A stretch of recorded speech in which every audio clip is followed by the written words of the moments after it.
Remember Drive? Way back in 2011, I remember the ads for this movie catching my eye. Ryan Gosling is a badass getaway driver. Nemo's dad is an evil mob boss. I was so excited, in fact, that I never got out to see it at a theater.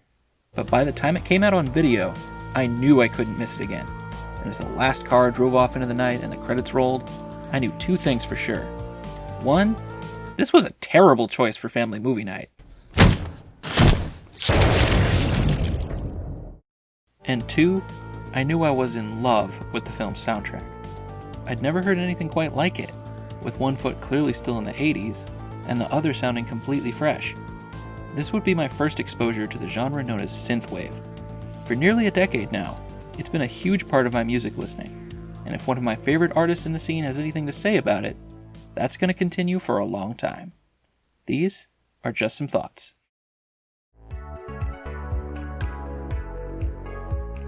Now, whether you're new to Synthwave, or have a watch list of used DeLoreans on eBay, it's worth going through a brief history of the genre. Musically, Synthwave is an electronic subgenre that pulls from a variety of other influences. Dance genres such as French house and new disco make appearances, as well as the synth-heavy film scores of John Carpenter. But Synthwave is about more than just musical influences. It is, dare I say, an aesthetic, and a very specific one at that. It's often said that Synthwave is an homage to the 1980s, but that's not exactly right. Just like many Synthwave artists themselves, I wasn't even alive in the 80s, but I am told that some very important things happened that decade. While there absolutely are artists whose work deals with the grittier themes of the period, like Satanic Panic or the specter of multinational corporate control, that's largely the domain of dark synth, Synthwave's edgy cousin. No, the aesthetic of Synthwave is instead found in our pastel-tinged nostalgia for 1980s pop culture. Big hair, fast cars, and retro-future technology, all taking place under an endless summer sun or a perfect neon-lit night. It's an idealized version of a past that never actually existed outside of our imaginations, but it serves as fertile inspiration for today's Synthwave artists. The soundtrack to Drive, as previously mentioned, was a common entry point for many listeners, featuring the work of Kavinsky, College, and Electric Youth. Video games like 2012's Hotline Miami and 2013's Far Cry 3 Blood Dragon would serve as further examples of the aesthetic, while also introducing an even wider array of Synthwave artists to the public. But it wasn't until 2014 that one of my favorite artists would enter the scene. The Midnight is a Synthwave duo comprised of producer Tim McEwen and singer-songwriter Tyler Lyle. With the release of their debut EP, The Midnight immediately made their intentions clear. And I'm not even talking about the music. Looking at their Bandcamp, Spotify, YouTube, even their website, all these pages have the band's motto literally printed at the bottom, Mono no Aware. Hell, when I dozed off writing this script, I woke up and it just looked like this for 200 pages. But what does that motto mean? As the Midnight are happy to explain, there is a Japanese term, Mono no Aware. It means, basically, the sad beauty of seeing time pass, the aching awareness of impermanence. These are the days that we will return to one day in the future, only in memories. All snark aside, that really does embody the way the Midnight approach Synthwave, both sonically and lyrically. Tim fills his soundscapes with nostalgic touchstones, like warm synths evoking old video game soundtracks, with that signature saxophone never far away. Tyler pens odes to lost love and young passion, seemingly writing for a John Hughes movie lost to time. Together, they would team up for an impressively consistent set of releases over the next few years. Los Angeles, the closing track from Days of Thunder, is emblematic of their style.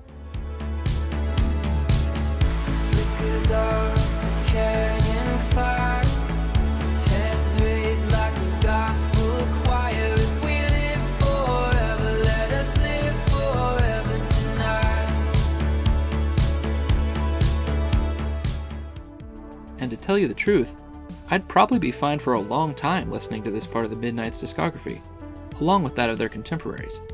But no genre of music can stay the same forever, even one so rooted in a static past. As said in the Rise of the Synths trailer, it'll get bigger to the point where it'll fall in on itself and it'll be super uncool again, but how long do we have? Maybe 5-10 years?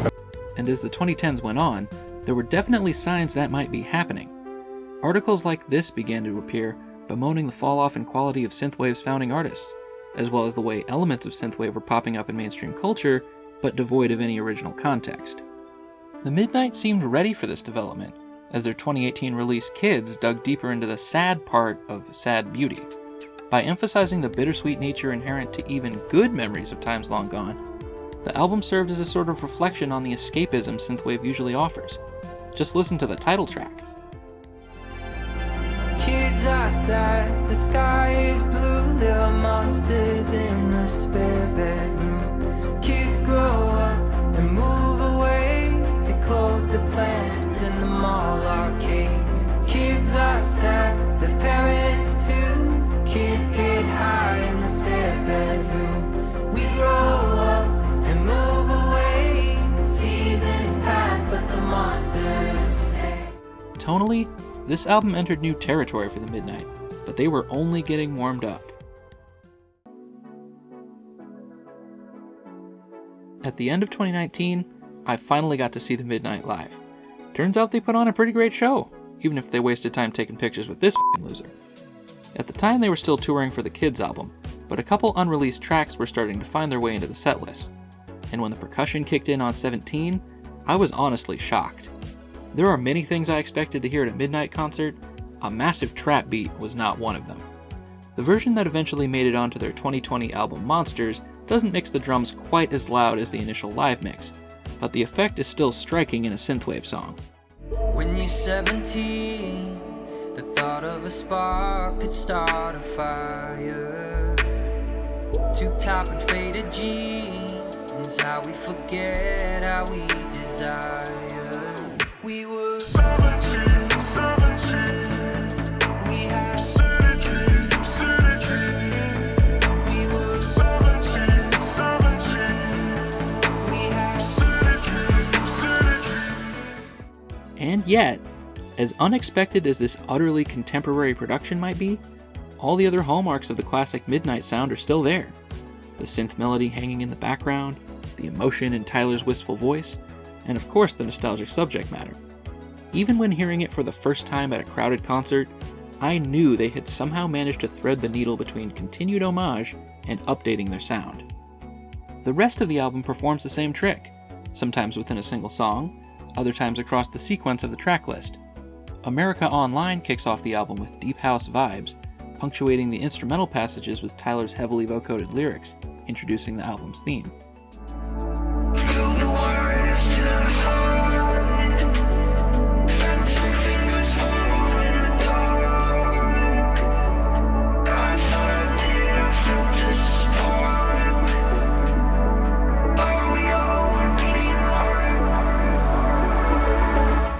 Later in the album, we get the most throwback sound of any song here, appropriately enough, on Prom Night, a huge ballad just begging to be put on the Stranger Things soundtrack. Immediately after that, we get a far more contemporary sound on Fire in the Sky, a song about wanting more than just a dance. I saw the flashes, I saw the fire grow, I see the embers, I see the cinders smoke, the room around began to catch fire and disappear.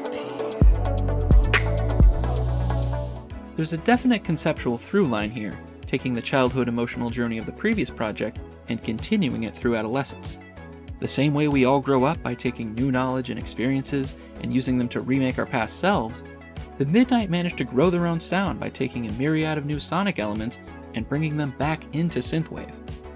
But, lest anyone think that Monsters is just an exercise in finding new sounds, the Midnight used the song Brooklyn to remind us that great songwriting is always at the core of any music worth making.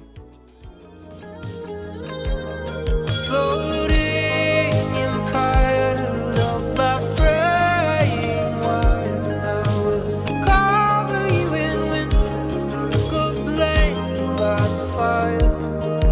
When the rent's too high, just buy cheap wine.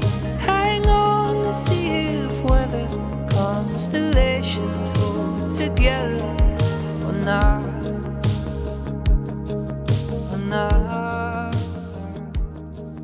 By the time the last note fades, I feel like the Midnight have made a compelling case that even nostalgia can still sound fresh. Whatever the future of synthwave holds, I hope they continue to innovate and keep finding new meaning in that neon haze.